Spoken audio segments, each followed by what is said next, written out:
Sports day 2025-26 के इस विशेष समारोह में हमारे बीच उपस्थित विद्यालय के प्रिंसिपल, सेक्रेटरी, डीएवी स्कूल के प्रिंसिपल और साथ ही साथ मंच पर उपस्थित हमारे सम्मानित अतिथिगण, हमारे सामने विद्यालय के शिक्षक शिक्षिकाएं, अभिभावक तथा प्यारे प्यारे बच्चों, आप सभी को मेरी तरफ से गुड आफ्टरनून, जोहार।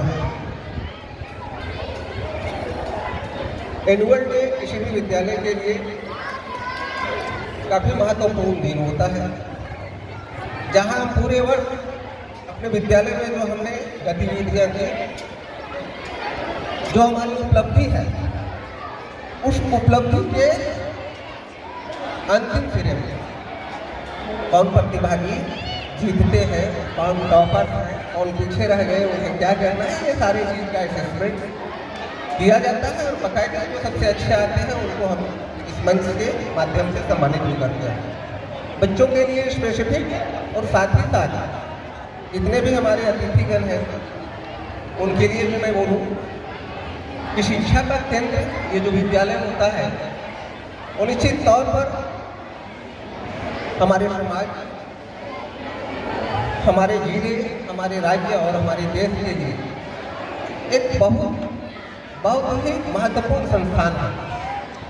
उसको आज के खास दिन से हम लोग को रिलेट भी करके देख सकते हैं। अब सभी को पता है कि आज की तिथि जो है वो 30 जनवरी है और निश्चित तौर पर भारतीय इतिहास में और हम लोग आज़ाद भारत में जो आज जी रहे हैं, आज का डेट काफ़ी महत्वपूर्ण है, क्योंकि स्वतंत्रता संग्राम के लिए जो लड़ाई लड़ी गई थी उसके सबसे बड़े पुरोधा महात्मा गांधी जी का आज पुण्यतिथि है। और उस तिथि के अवसर पर हम लोग विद्यालय में एनुअल डे भी मना रहे हैं। तो यहाँ एक सीख लेने की ज़रूरत है कि गुलामी क्या थी, गुलामी में हम कैसे जीते थे, क्या हमारी परिस्थिति क्या थी। हम आज़ाद हुए और ये आज़ादी का ही परिणाम है कि इतने स्वच्छंद वातावरण में हम ये सारी गतिविधियां कर रहे हैं, जहां सारा निर्णय हम लेते हैं, किसी का कोई बैरियर नहीं है, सारा काम हम फ्री वे में करते हैं। तो निश्चित तौर पर एक विद्यार्थी के रूप में हमें वो गुण डेवलप करना होगा कि जो आज़ादी इतने लंबे संघर्षों के बाद, लगभग 200 वर्षों के संघर्षों के बाद या उसकी गुलामी के बाद हमने आज़ादी प्राप्त की है, तो शिक्षा के रूप में हम एक ऐसी शिक्षा ग्रहण करें जो आज के डेट में हमारी जो भी सामाजिक कुरीतियाँ हैं उसको दूर करें और समाज में समानता लाने का प्रयास करें।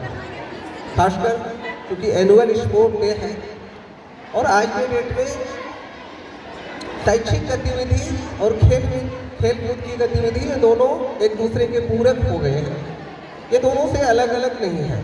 कुछ दिन पूर्व खेल संबंधी गतिविधियों का संचालन खेल विभाग किया करता था, आज के डेट में सारा वो स्कूली शिक्षा और साक्षरता विभाग कर रहा है।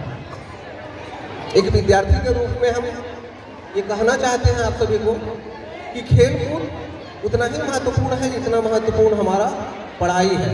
और कहीं ना कहीं अगर खेल कूद में हम अव्वल होते हैं तो निश्चित तौर पर पढ़ाई में अव्वल होने का हमारा चांस और भी बढ़ जाता है। क्यों बढ़ जाता है? क्योंकि किसी भी प्रकार का विशेष गुण लाने के लिए, एक विशेष उपलब्धि लाने के लिए सबसे बड़ी चीज़ है कि हमारा शरीर स्वस्थ हो। और खेल कूद की गतिविधि ऐसी होती है कि जहां आप शारीरिक, मानसिक सभी रूप से काफ़ी सशक्त होते हो, मजबूत होते हो। और निश्चित तौर पर हम लोग बोलते हैं कि स्वस्थ शरीर में ही स्वस्थ मस्तिष्क का विकास होता है। खेल कूद में हम टॉप हैं तो निश्चित तौर पर हम अपने पढ़ाई में भी टॉप रहेंगे। तो आप सभी को मेरी शुभकामनाएँ और उपस्थित सभी से मैं क्षमा प्रार्थी हूँ। मैंने ये वादा किया था स्कूल को कि मैं आऊँगा।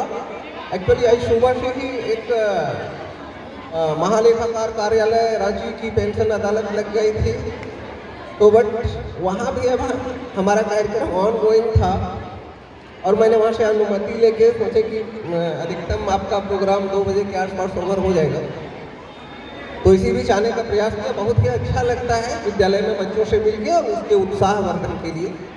तो पुनः सभी बच्चों को जो जीते हैं उसके लिए भी मेरी तरफ से बधाई, और जो हारे हैं उनके लिए भी बधाई, क्योंकि जो जीत गए हैं वो उपलब्धि लिए हैं और जो हार गए हैं वो अनुभव जरूर लिए होंगे कि क्या कमी थी, उस चीज़ को अगले बार हम पूरा करें और फिर इस बाजी को जीतें।